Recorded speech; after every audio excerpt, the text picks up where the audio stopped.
All right, so today we're looking at a watch from BOLDR Supply Company. Don't normally include the box in these, but this is a pretty neat box.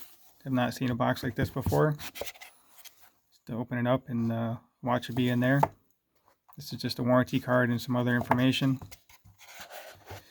So let's get the box out of the way here.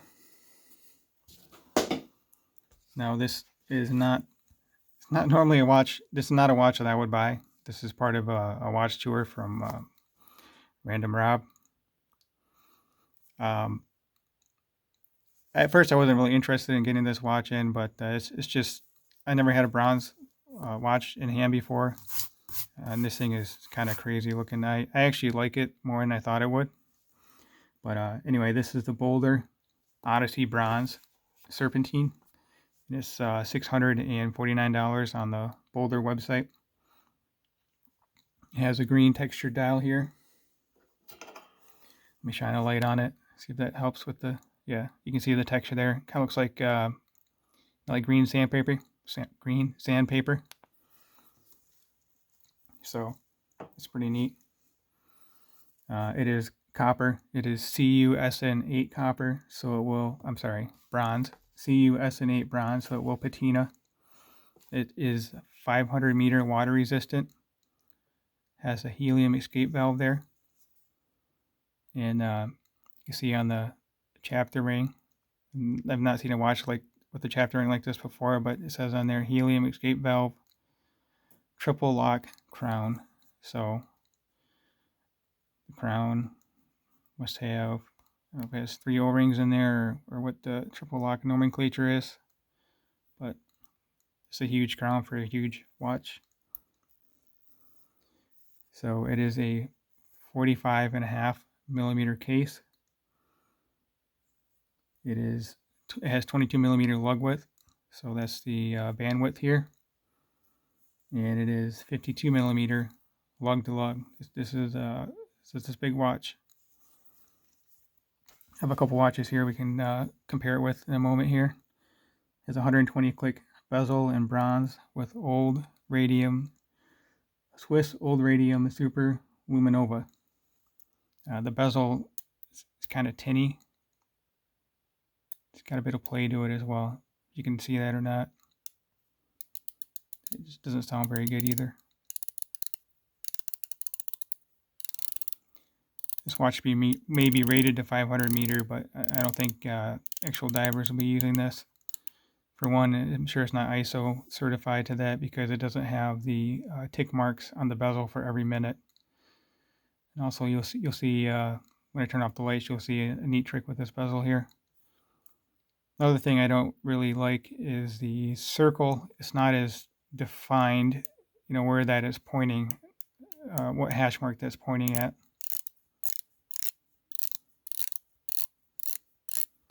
I can show you on my SKX here. It has a triangle, right? So it's easier to see what it's pointing at. I have my other, here. SKX 009.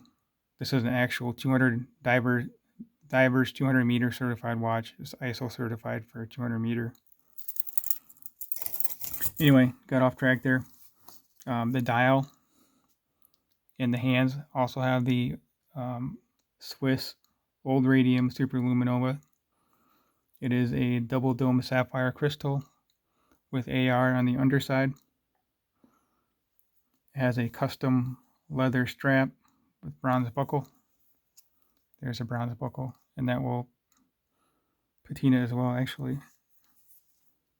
Looks like it already does have more patina than the case. This strap is thick. It's 4 mil thick. It makes it kind of difficult to get this on and off wrist. And also, as you can imagine, with the watch head this large, it is heavy. I weighed it at 175 gram, and my Zelo Swordfish with the bracelet size for my 6.5 inch wrist is 181 gram, and Seiko Monster with the full bracelet is 183 grams. So this gives you an idea how heavy this how heavy this thing is. Just do a quick size comparison here. So Seiko Monster, Zelo Swordfish. This is it's one of their smaller watches, but it's kind of a bigger watch for me. This one is 13 millimeter thick. And I'll get my SKX over here. I like the SKX. I think everyone should own one, or at least a replacement now, the 5KX. So anyway, I'll get this on wrist here. Yeah, you know, I kind of laugh wearing this thing, or at least it brings a smile to my face.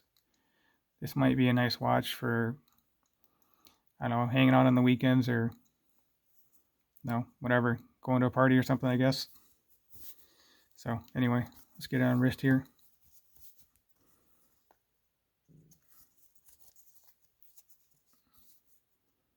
Probably won't cinch this down too much.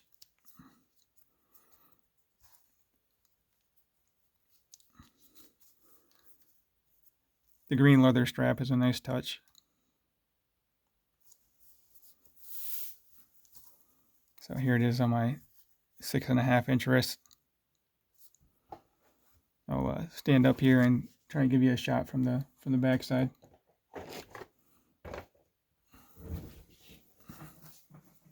Just to give you a sense of thickness on this. It really sticks out off the wrist. Actually, let me put my SKX on at the same time.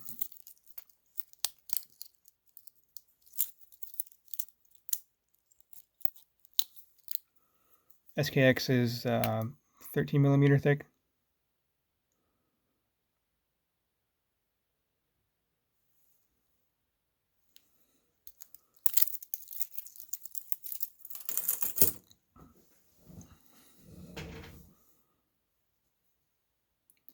So it's clearly a massive watch.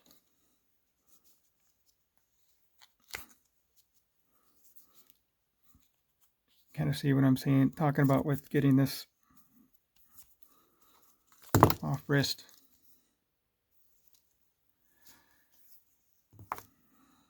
So zoom back in here. Maybe I'll play with the bezel on this just to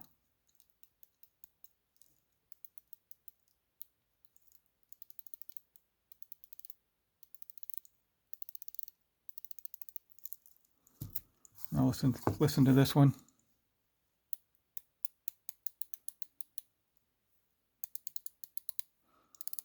That all just seems weird to me. Let me put this back in the proper position. We have a turtle here. Need to put the strap back on, but see how this bezel sounds. It just feels a lot better to me.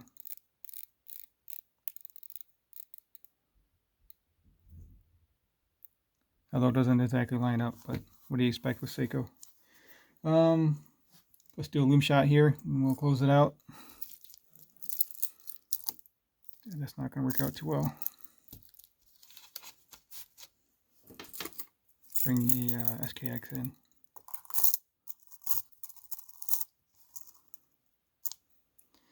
This SKX is 9 years old.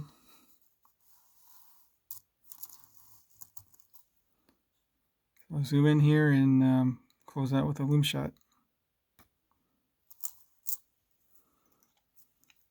Yeah, so pay attention to the bezel here. So that's pretty neat.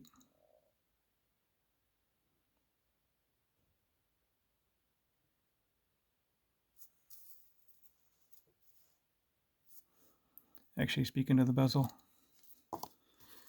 Rob had pointed this out too on his video, but you can see how there's the I don't know if this is aluminum or plastic, or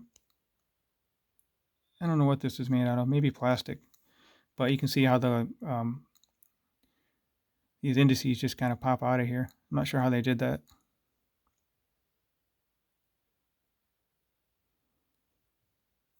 I'm assuming each one of these is an individual piece that is somehow attached to the back side of this bezel insert, and then they just set the whole thing in the bezel here, but who knows. So let me hit these with the UV light again, assuming I can find where I put it. There it is.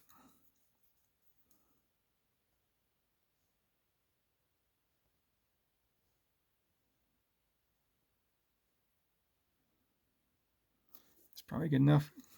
Let me get the lights.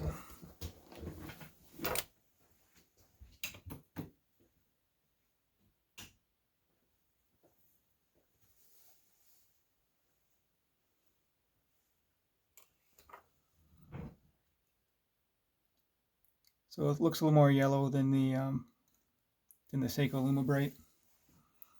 Also, the bezel looks a little bit different than the hands and the indices, but it's not too bad.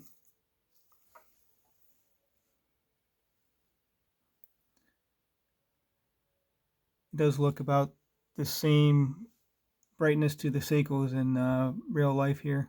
So anyway, if you have any questions, please put them in the comments, and I'll be sending this to watch off to the next reviewer soon.